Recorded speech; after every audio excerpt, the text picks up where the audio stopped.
దేవుని యొక్క ఆలోచన నెరవేర్చారని కుటుంబం అంతా కలిసి దేవుడు అంటున్నాడు, నోవాహు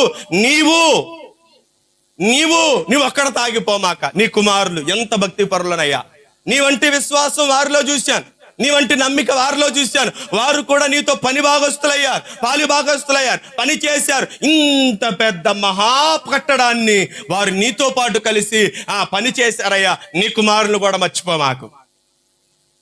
ఈ రక్షణ వాడ సిద్ధపడింది కదా, నీ కుమారులు మర్చిపోమాక, నీ కుమారులను తీసుకొని రా అని చెప్పాడు. అలాగే నీ భార్యను కూడా మంచి సహకారి అండి. ఎంత మంచి సహకారి, ఎంత మంచి సహకారి తెలుసా?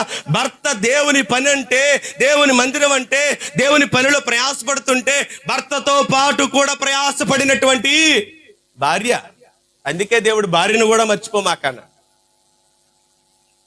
భార్యను మర్చిపో